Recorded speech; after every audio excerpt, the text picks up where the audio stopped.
And we are back with another Friday edition of the Doin Alright podcast. Appreciate y'all. Thank you very much. Bryan, this is going to be like the last of this type of week. You know, the Cowboys got a game to play. We're not going to talk about the Giants today or anything sure. like that. But got another game to play. But officially, because they're already mathematically eliminated, but officially, next week we're going to go full-blown draft. So I want everybody to be ready for that. We're still going to do Q&As. We're doing that today.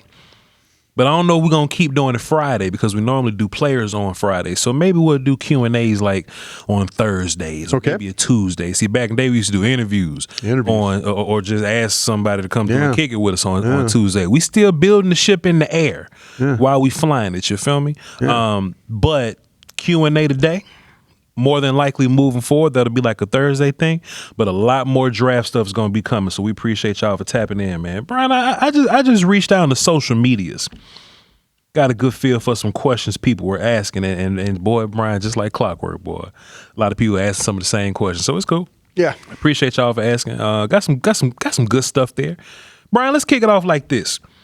I got one Cowboy question for you. Mm-hmm. Everything else is going to be loosely draft related. Gotcha. Ryan Sims said this.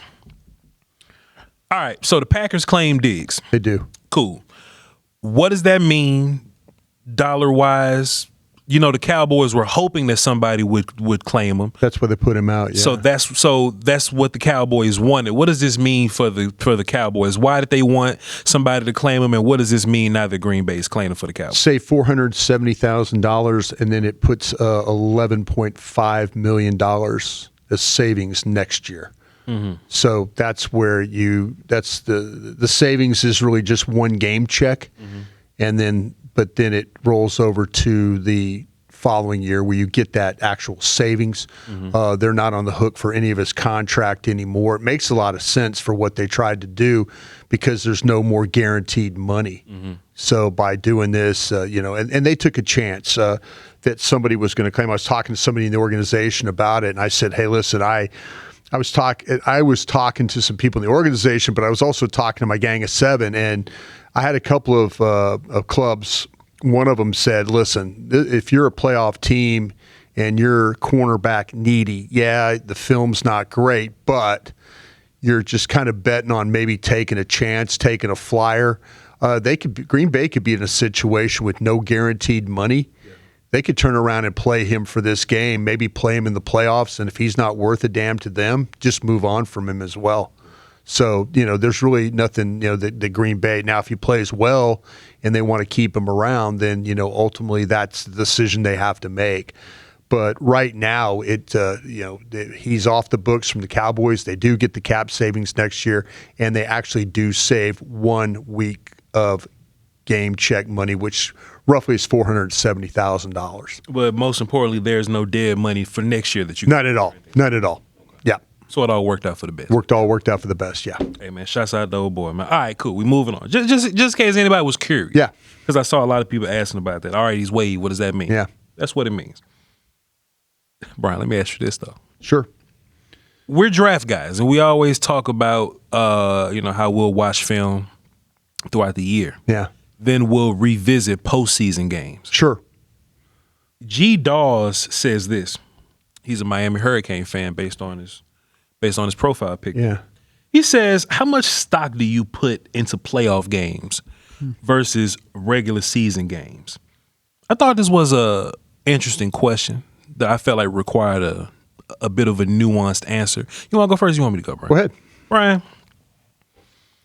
I think there's something to, I love, like when I'm breaking down common opponents or whatever, I think that's a really good tiebreaker. Sure.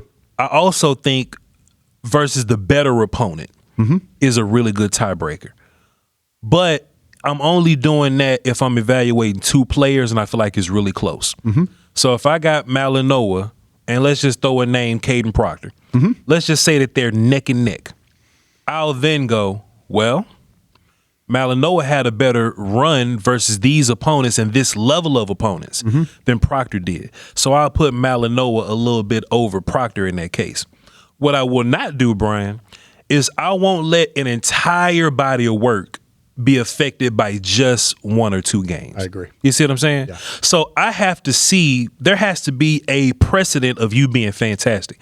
If you was hot garbage all year, Right. but you popped up in the playoffs and you're playing well, I got questions. Why was you hot garbage all year? Right. For example, like take Sonny Styles. Sonny Styles was a player that was cool in the beginning, but you can see him getting better throughout the year. Right. But you saw him getting better throughout the year. It ain't like he was horrible in week 1 through 11, and then he pops out terrible now, Brian. So in regards to some of these players that are having, fantastic college bowl games right now, it's an equation in my mind that I don't have written down. But if you were good all year and you're good in the playoffs, you get the super points from me. Right. But more than likely, I'm going to lean on what you've been the whole time. For example, let's take Rueben Bain, for example, who's very popular in the Cowboy talking space right now on social media. Doesn't have short arms anymore, does he? He still got short arms, right? Those short arms, they right there. That was everybody's concern going into actually into the playoffs. It's like, well, how do you evaluate a guy that has short arms? Yeah. You just watch him bend and run around the corner and dip guys. Yeah. Mind you, I have no issue with short arm players if you know how to use them. Yeah. Speaking of which, Brian, you just said something interesting right there. Do you think for the majority of the year, Ruben Bane is a very bendy, dippy player? I do. You think so? I do. I think he's got a kind of a combination. His build allows him because he's kind of in my opinion, a shorter, heavier guy. Sure. But you do see times where he's rushing the passer and he's able to and it's just not what we saw the other day at the Cotton Bowl. It was all year long. His ability to play up and down the line of scrimmage, I think to me has been super impressive. Ohio State was going into this game. They were starting a young guy at guard. Yeah. They were having to make an injury replacement, and I was thinking, going in, all of a sudden, okay, watch them move Bane inside. I can't wait to see the game film if they the fact that you can move him around all those different spots. But yeah, I mean, I see a guy at 275 pounds that does have that ability. And you saw it in the game the other day. I mean, he can when those tackles set on him and then reach, and then he's down and under. That just wasn't a one-off thing last week against Ohio State. That's, in my opinion, that's kind of how he's played really all year. Brian, I don't think he's all that naturally bendy. I think he's very bendy on the inside. Yeah. If he's lined up in B gap, he'll bend the hell out those guards, Brian. But I think on the outside, and this makes him a fascinating player because he's low to the ground. He is low to the ground. So he does get underhands. Yeah. Right?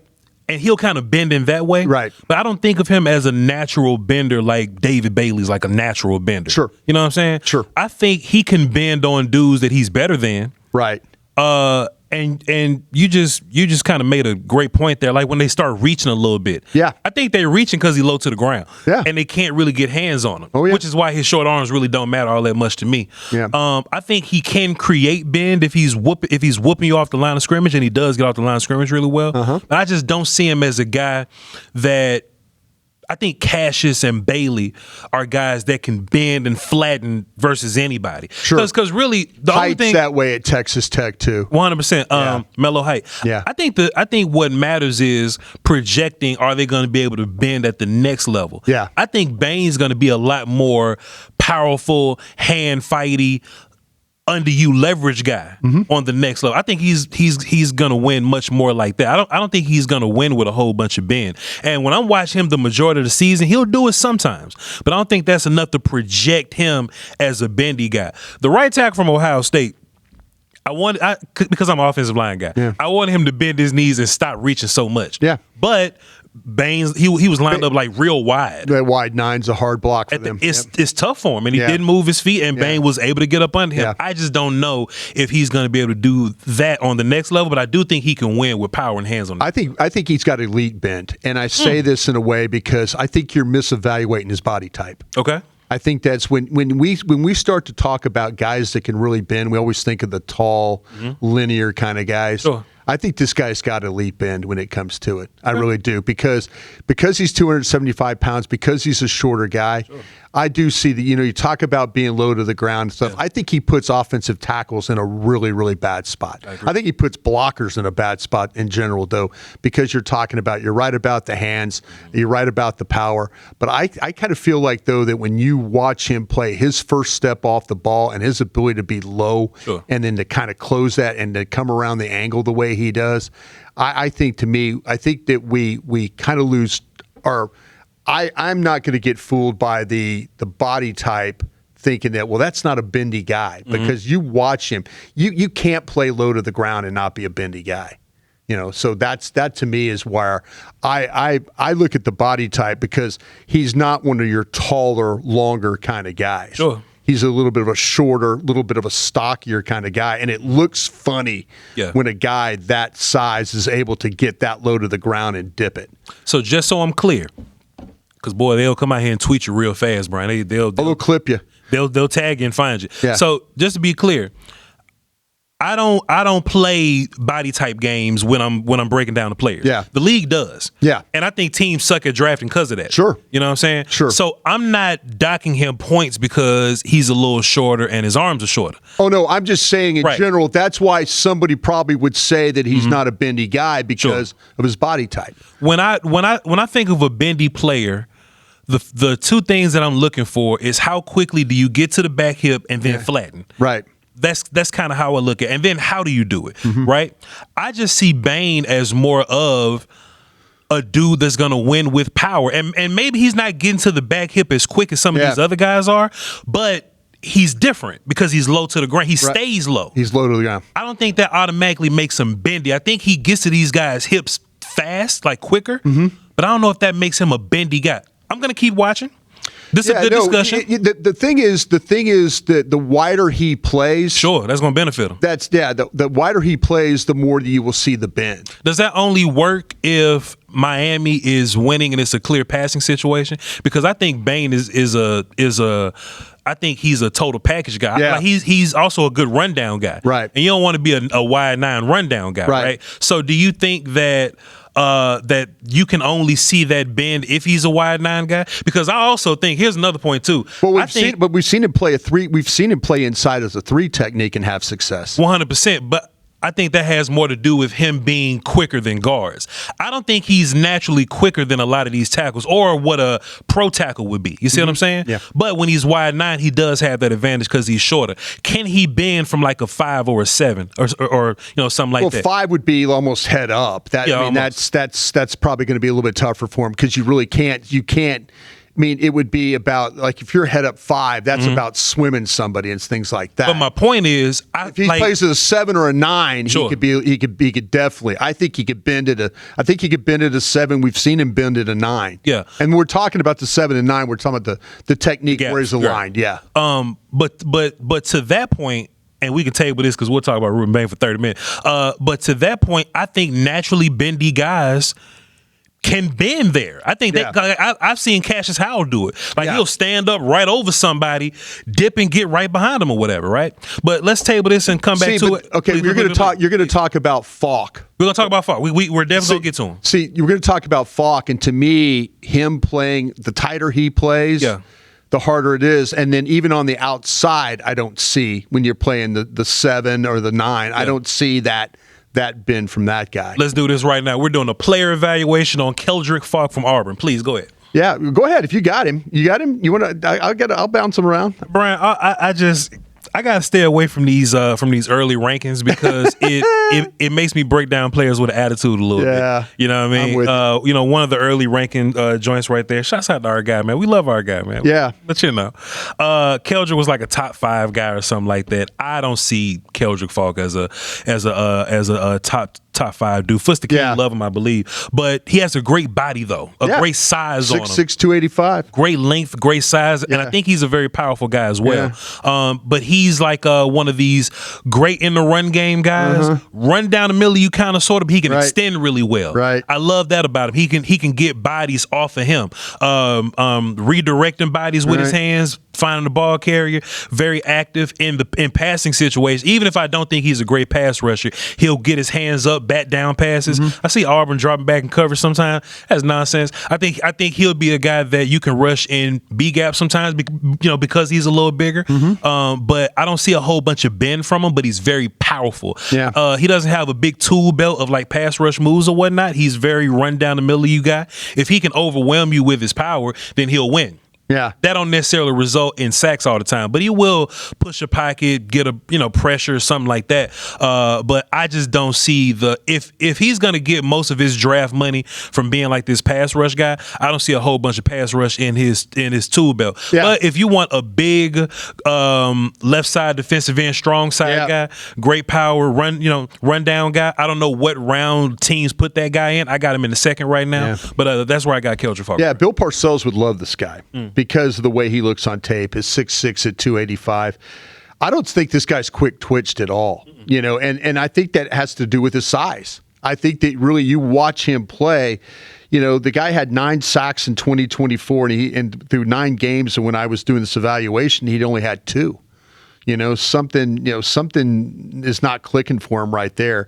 But, this is a guy that I think he's a really good run defender because of the length. I think he's impressive with the power. If you go back and just look, I did some research on this kid. He does have a 700-pound squat for his weight room numbers and stuff like that. But his length doesn't help him as a pass rusher. He comes off the ball high. And this is where all of a sudden when you're coming off the ball and you're a tall guy and you're not doing the bendy things and you're not getting to the corner, and as Voch is talking about, you're not getting to the hip. These things are all problems. And so I kind of look at this player as a guy that has length. Yes. Is he quick? No. Is he a great pass rusher? Last year they said he was. Maybe I have to go back and look at some 2024 tape. But I don't see a great pass rusher. I don't see a guy that really uses his hands all that well as a pass rusher. So I think his length hurts him when it comes to his bend.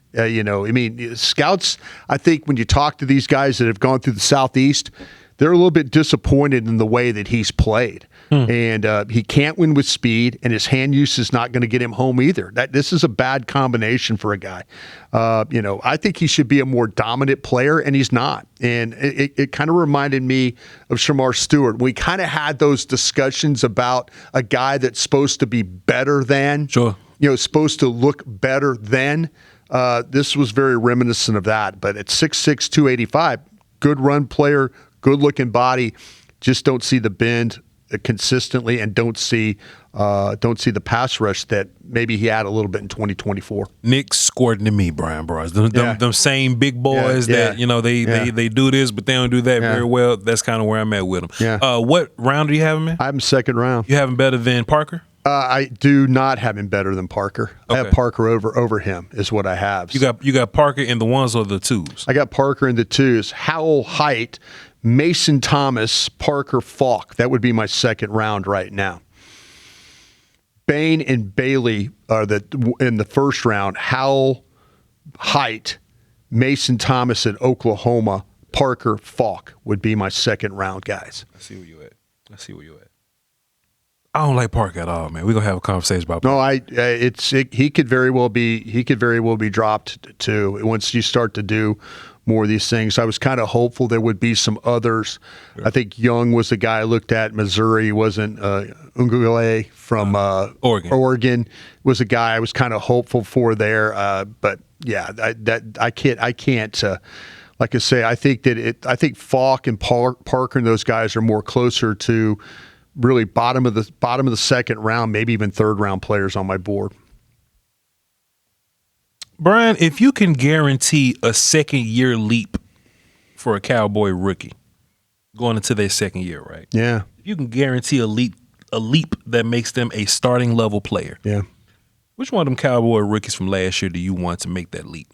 Well, the obvious answer would be Donovan Ezeraku would be to make the second-year leap. But personally, I'd like to see Ravel make that guy. I'd like to be able to see that all of a sudden that Ravel's not playing with a brace. He's not struggling with his mobility. Yeah. He's kind of now been able to catch his breath, after playing so many games in a row.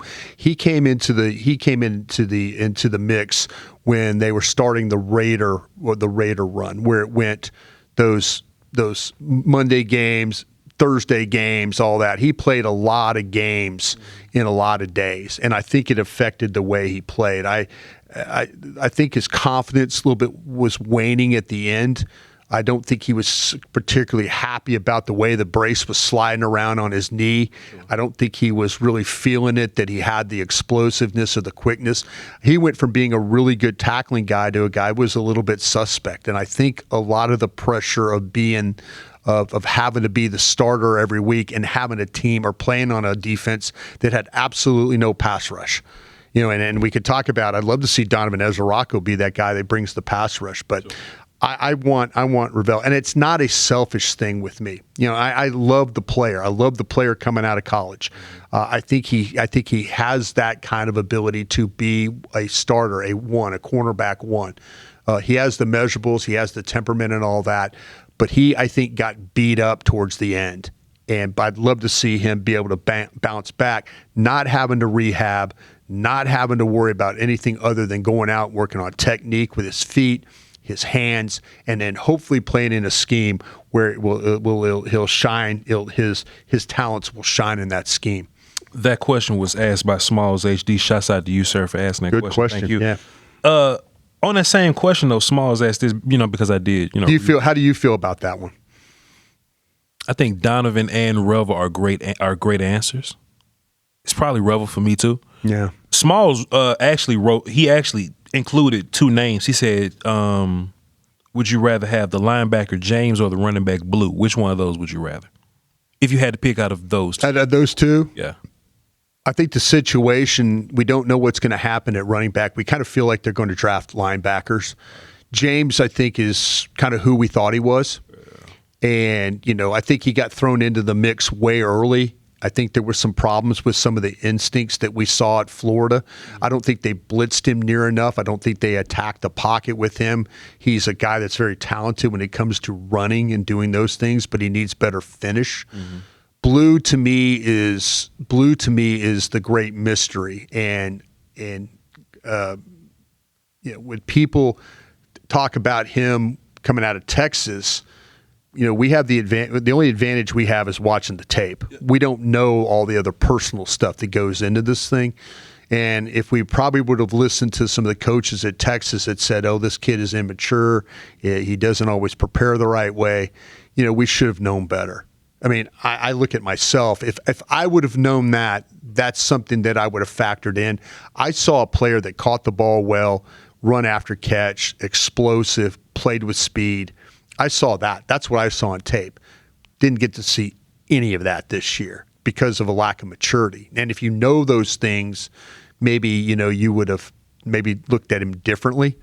But, I don't – like I said, if he were to show up and it be important to him, that would be a huge, huge boost because we don't know what's going to happen at the running back situation here. It could be Maffa. It could be re-sign Williams. It could be go out and get another guy. It could be Davis. I think that position is clearly up in the air. Man, Brian, Sonny Bubbles brought something to my attention. I love these names. That's a hell of a name, man. It's Sonny. I love these names. Man, Sonny Bubbles brought something to my attention, bro. Not necessarily to my attention, but we're gonna talk about it like this. Man, these past 2 weeks, man, Mauigoa show been making some money, huh? Yeah. The right tackle for the University of Miami. Yeah. Miami's got 2 playoff wins under their belt now. You go up in there with the A&M kids. There's some pass rushes over there at A&M, you know what I mean? Yeah. And Mauigoa just doing this thing. Uh-huh. You run into the Ohio State kids. It's some pass rushes at Ohio State, man. Yeah. Mauigoa. And they're making his money. Brian, let's break down Francis Mauigoa. I kicked off Faulk. I'm going to ask you this. You're going to eventually tell me what round you have him in, but he's a first-round player to me just off the jump. For sure. Give us a breakdown on Mauigoa, and do you think he's going to be Cowboy available? Yeah, this is where things are going to get, and this is where maybe it'll get a little bit clearer for Cowboy fans. Mm-hmm. I think he will be available, but I'm saying this in a way that Dallas needs to take care The free agency. of free agency. Yeah. This picking Mauigoa means I had a good off season in free agency. It means I got a corner, another corner. I got a pass rusher. I got a safety. I got another linebacker. I got two. Maybe I doubled up at a position, but I went out. I signed Pickens. I got flexibility. Yeah. I think it's going to be really difficult. I would not be surprised, though,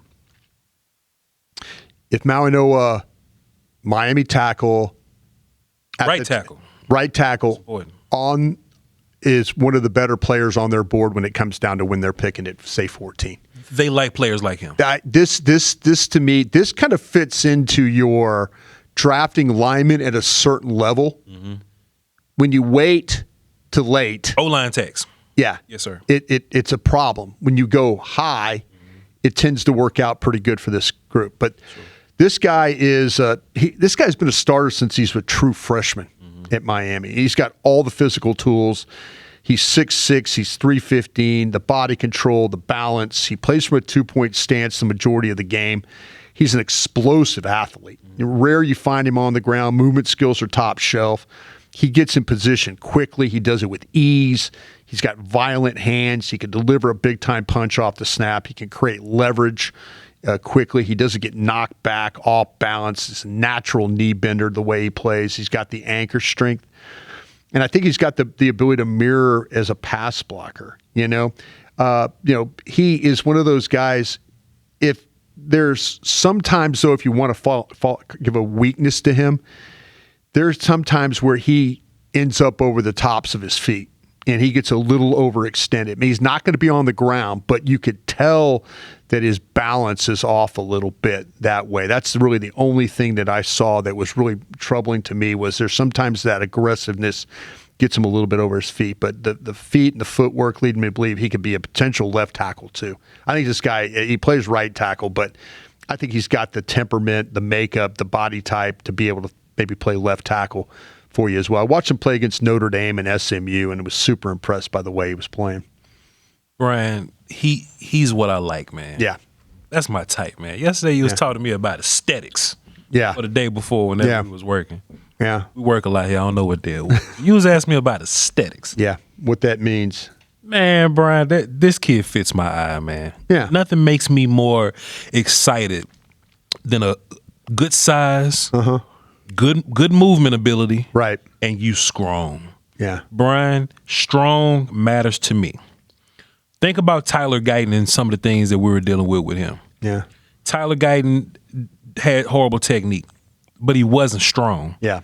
And power can help you when you have bad technique.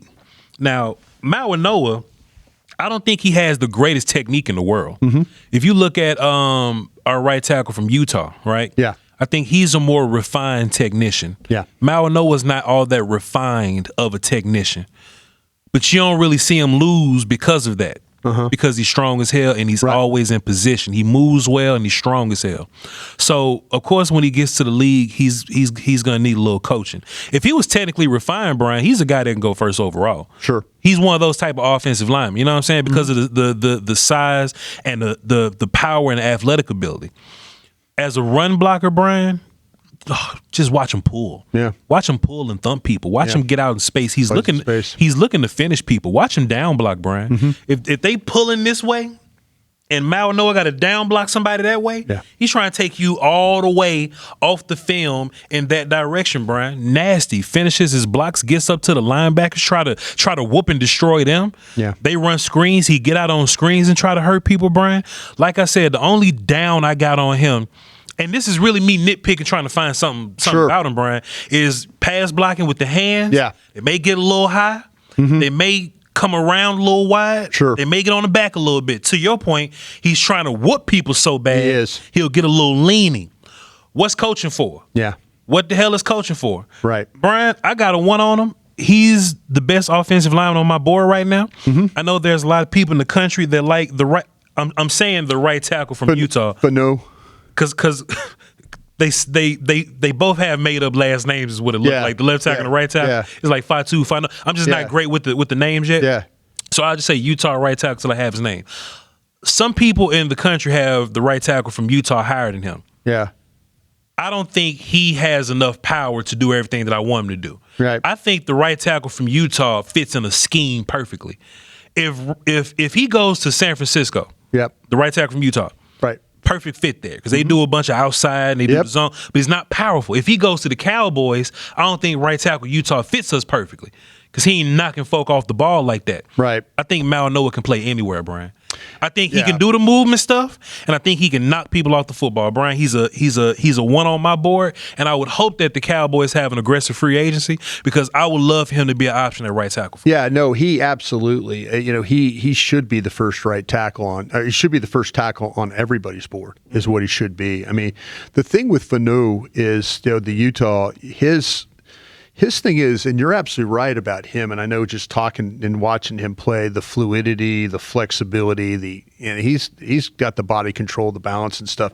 He's 6'6", 308. Yeah. This is the problem that I have. I know it's 7 pounds difference, but when you watch the 7 pounds difference play, you see a more powerful guy in Miami than you do at Utah. He's powerful and bigger. Powerful and bigger, and you know what? Like I said, Fanu has played at Utah, has played both left and right tackle in his career, but man, he is the athlete. That is number one what he is. He is the athlete. So if you're a scheme that's into playing in space, the pulling and all that stuff, that clearly is your guy right there. But man, I think you've totally nailed, our guy at Miami. I think he's a really good player. Also, too, about Mauigoa, Brian, and you might like this a little bit because you like, thing about Mauigoa is that if he happens to not work out at tackle, play him at guard. I think he'll be a phenomenal guard, Brian. I think me and my hate for position flexibility, right? But you know what though? I don't think he's categorized as position flex guy because he's a tackle, right? But think about Becton, right? Yeah, Becton wasn't position flex guy, but all right, your big ass got to go play guard. It is what it is. I think Mauigoa, where he has some of his technical issues, I think you can hide those inside. Because if you get a little leany on the inside, we in a phone booth, you just leaning on the dude that you got to block. It's harder to lean outside. You know what I mean? Yeah. So you might, and I know who Bryan Broaddus is. You might be one of the people that want to put Tyler Smith at left tackle and Mauigoa end up being your left guard or something. I let it slide, but Brian, I like. I would put Mauigoa at left tackle and keep Tyler Smith at guard. I wouldn't change that. I agree. I wouldn't change that. And see, this is the situation where I'm running into is me and my problem with lighter offensive tackles. I can't stand them. I can't either. I can't either. Yeah, you can't play with play with lighter guys. One last point about Mauigoa, then we're gonna move on, Brian. Is earlier we were asked how do we weigh college, like the playoff games, right? Mm-hmm. Let's just say Mauigoa and our right tackle from Utah. Let's say somebody had them close. When you watch Mauigoa in the playoffs, deal with Cassius Howell, or Reese, or the other Ohio State guys, or just either of the A&M guys, right? I think that pushes you over the edge a little bit. Yeah, it gives you that. You talk about competition matters. Competition matters, and you asked the initial question to start the day about tape and how this all kind of plays together. Yes, sir. I think there's ways that and this is what I learned working in scouting when I was putting these things together and trying to help us evaluate. If you're looking at a defensive back, say, all games matter. All games really do matter because every time the ball comes your direction, I would pull that tape. I would pull that play. You have to do, right. So when you're doing cut-ups, if you want to look at, a defensive back, targets, a receiver, a tight end, any one of these positions, running back, they hand the ball to him. So you can get an evaluation. It doesn't matter. Sure. But if you're one of those skill positions that it's a wide receiver or a corner, like I said, and you're putting together tapes, you want to see every game. You want to see him play Tennessee, Chattanooga, and you want to see him play Tennessee. It's what you want. But the offensive linemen the defensive linemen, when you start to talk about blocking and stuff, now hunt your matchups. Yep. Now hunt your matchups. And that's where I think that, to me, Mauigoa, when you can see him now playing against Texas A&M, when you can see him playing against Ohio State, those are the two tapes you should start with. And then from that point on, go back and then start trying to find, okay, where's some other teams that have quality, defensive linemen? Is there a Notre Dame involved? Is there a Clemson involved? Yeah. That's where for offensive linemen. But for secondary guys and for wide receivers, watch them all. Watch them all, because you're going to see targets. If you got an interception versus Grambling, I can still see your ball skills, ball tracking, you finding the football, you looking back. It's versus Grambling, but it's more so you finding football. Finding the football. Watching the offense, watching Mauigoa versus a Grambling edge doesn't help you at all. Doesn't help you at all. Yeah. But what helps you is these playoff games and stuff. And I totally agree with you. Listen, I'm not going to sit here and act like that. Because Ohio State lost, that Reese or Sonny Styles or Downs or McDonald is any worse. I mean, come on, man. They asking us, Brian. Somebody hit me and was like, "Hey, Voch, is Arvell Reese still your best player on your board, bro?" Yeah. Yeah, because the large body of work matters to me. It absolutely does. Large body of work. Yeah, I mean, these kids have played 14 games now. Yes, sir. Those things all do matter. Yeah. All right, Brian. Brian, we got the anybody give them the money today? All right, this is the Doin Alright question of the day, Brian. All right, Doin Alright question of the day. Like if somebody gave us some money, we'll take your money. If some beer company gave us money, I'd be like, "This is the Boom Beer." Yeah. But it's just Doin Alright today. Yeah. The Doin Alright question of the day, Brian, from King of the North. King of the North. I like that. You got 2 first-round picks. Let's say we're going to use them on defense, right? Okay. You can only draft as a group. We're either going to attack the front 7 or the back end, right? Uh-huh. So with your first and your second first-round pick, you can only draft corner and safety or pass rusher and linebacker. And you can use names if you want to, because we got some names involved, right? Mm-hmm. So corner and safety, I mean, you would have to take like Downs early and Terrell later or something like that. Yeah, you would have to. Yeah. Defensive end linebacker, you got a little more flexibility. That could be Sonny Styles early, right? Cassius Howell later, or something like that. However you want. You could maybe. It'll be interesting to see if teams have Bailey higher than Bain. I think a lot of teams are going to have Bailey higher than Bane. Okay, then if that's the case, if somehow Bane gets to you, then you got to have a party, right? You got to. That's what I'm saying. You will take the edge and the linebacker over the safety. So if that's your configuration, it'll be Bane first and like C.J. Allen second. Yeah, something like that. Something like that. Yeah.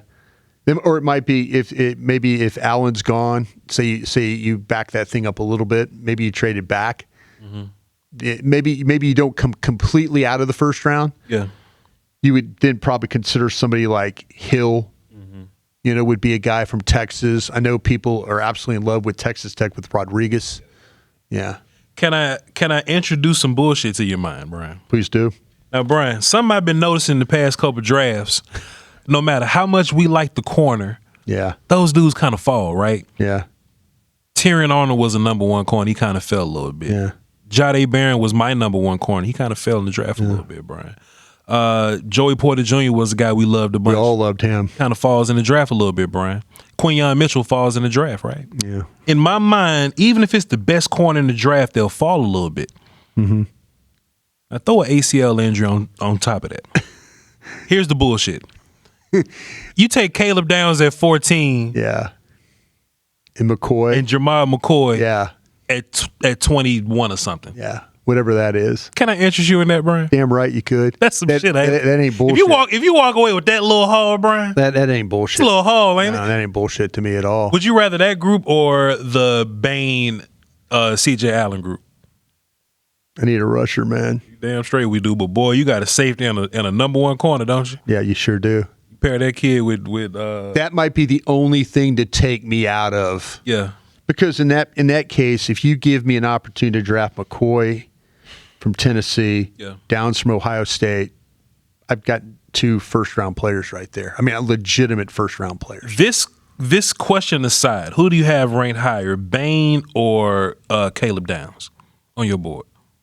Roughly, Downs. We haven't put the board together yet. So Downs is your highest player. If you made me stack them right now, yeah, I would probably put Downs over Bain right now. But That's me. Now, if you said if I'm drafting for the Dallas Cowboys, it's probably going to be the edge over the safety. If you're talking about the Cowboys and how they might do it, yeah, I think Downs is a weapon. How my board gonna end up going, Brian? I think Downs and McCoy are gonna be top 10 players on my board. Sure.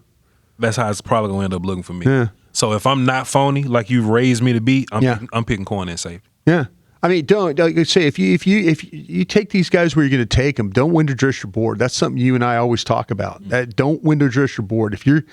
And sometimes you have to look at the position and just say, when they'll say, well, you can't take a guy here, you can't take a running back, can't do this. Just give me a guy that I know is going to come in and play at a very high level, potential Pro Bowl, all pro type player. I'm not going to care about the position. Give me the best player. That's what I want with that first pick. Plus, if you attack free agency like you should be, if you don't attack free agency like you should probably go pass rusher and linebacker. You and I are going to have a very difficult job this spring. Yeah, it's going to be. We're going to have a tough time. You know why? Because we're going to sit here and have to just we've got to focus in on that guy. And we got to focus. And we don't have a pass rusher, Brian. Exactly. Our job as evaluators is going to be even tougher if you bottom fish and just sign and tag George Pickens. Yeah. You're going to make our job really hard, and they're going to make their own job very, very hard doing that. Man, let's just cross our fingers and hope Jerry Jones really meant what he said, man. Yeah, we'll see about that. Brian, these are my favorite shows, man. I'm interested in the discussion we had about Bain, though. Yeah. About that, I am. Yeah. I think there's a lot of scouts that'll probably see it the same way you do. And that's the great thing about working the draft. And I always like to say, it's what's your flavor of ice cream? Yeah. One thing that I did a bunch last year that I'm going to continue to do. Yeah. Is we'll be in February or something. And I'll be like, man, Brian, I ain't gonna lie, man. I went back and watched a couple of them Bain tapes, man. Yeah. Brother, a little more bending than I thought, Brian. I could surely watch him play against Georgia Tech. Might have eaten him alive. You know what happened though, Brian? Yeah. I think he had a really good Notre Dame game. Yeah. A really good week 2. And it's like week 3 through 7 got weird for him. Yeah, they got weird as a team there for a little bit too. They had about a 3-game run where they weren't very good. But then he turns up in his playoff game, right? Games, so maybe we should. Well, to your point though, it's the whole body of work. Yeah. And the way you're evaluating him, I think is right. I like the discussion about it though. Those are the things that always I hate it when it just turns into like, oh yeah, I agree. Oh yeah, Voch. Oh yeah, Voch. No, we're both saying the same thing. The guy's a hell of a football player. Yeah. We just maybe the way they look to the eye is where I think right now we might be a little bit different. Ladies and gentlemen, appreciate y'all. Now what I want y'all to do, y'all write this down. Now this is gonna be on the test, okay? Me and Brian gonna come back to work Monday. Mm-hmm. We're not going to talk about the Giants game. No. Probably 8-1 aesthetics. I may say something about it. Sure. If something happens. But more than likely we not. We'll have a batch of 10 draft players. We'll watch some we'll talk about some Monday, we'll talk about some Wednesday, we'll talk about some Friday, okay? Yeah. So those will be like the Doin Alright draft days. Monday, Wednesday, and Friday. However, on Tuesday and Thursdays, you got a new show coming. Right. The Stack. Right.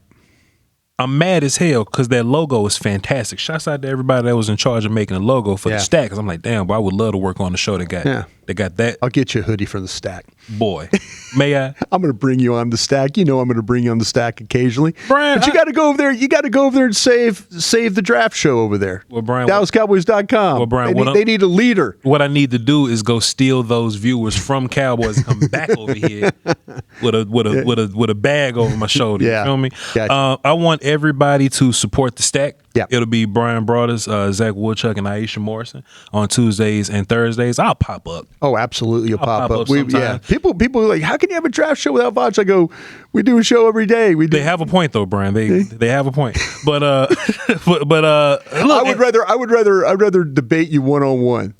That's fair. That's you know fair. what I'm saying? I get a lot out of that. And look, some days, if y'all want to run the stack on a Monday or a Wednesday or a Friday, I'll be around. Yeah. Don't fuss with y'all. You never know.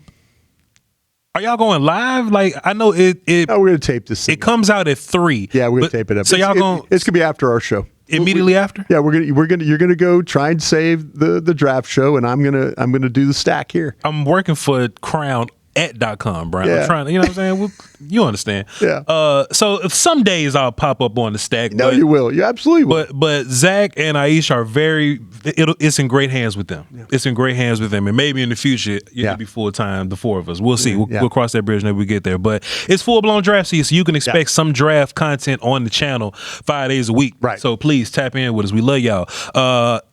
Whether it's the stack or the Doin Alright or whatever it is, all that content is going to be on crownglobalmedia.com as well. If you don't navigate the YouTube well, if you want to go to the website, you want to just listen to the audio, everything is over there. All the links to the socials. Brian is operating the Crown Global Media Twitter page right now, so communicate with him over there, and y'all can tap in with me at VOCHLOMBARDI. We'll catch y'all next time. Love y'all. Crown.